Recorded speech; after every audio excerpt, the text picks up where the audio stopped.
नमस्कार, मैं सदर सैफी और आप देख रहे हैं हमारा खास बुलेटिन।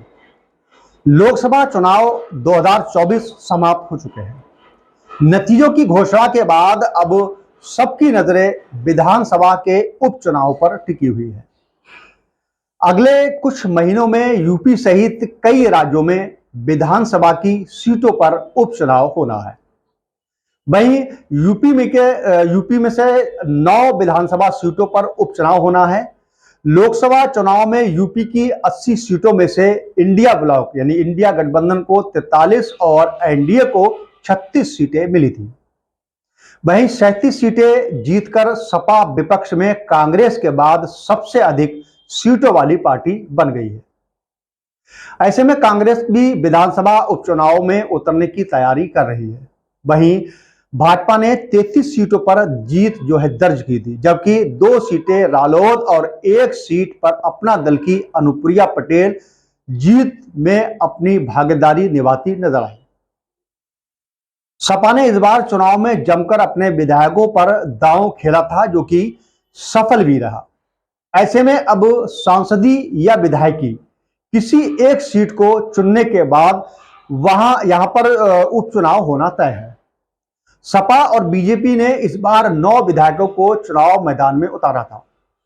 इसके अलावा सीसामऊ सीट पर खाली होने जा रही, क्योंकि वहां से सपा विधायक इरफान सोलंकी को आगजनी के एक मामले में 7 साल की जेल हुई है।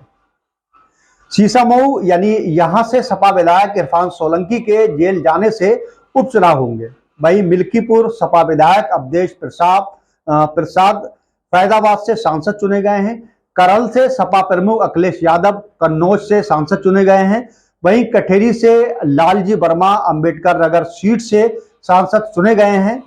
इसके अलावा कुंदरकी से जियाउर रहमान वर्ग संभल से सांसद चुने गए हैं। वहीं खैर से योगी सरकार में मंत्री रहे अनूप प्रधान हाथरस से सांसद चुने गए हैं। फूलपुर से प्रवीण निषाद से सांसद जो चुने गए हैं। वहीं गाजियाबाद से अतुल गर्ग सांसद चुने गए हैं। इसके अलावा आपको बता दें कि 2022 के विधानसभा चुनाव में ज्यादातर सीटों पर लड़ाई सपा और भाजपा के बीच थी। ऐसे में लोकसभा चुनाव में कांग्रेस के 6 सीटें जीतने के बाद पार्टी ने कुछ सीटों पर विधानसभा का उपचुनाव लड़ने की इच्छा जताई है। वहीं एक रिपोर्ट की माने तो कांग्रेस के स्थानीय वरिष्ठ नेता ने कहा कि हम विधानसभा के उपचुनाव में सपा के साथ कुछ सीटों पर गठबंधन करेंगे। वहीं लोकसभा चुनाव में गठबंधन सफल हुआ है। ऐसे में हम चाहते हैं कि गठबंधन आगे और बढ़े।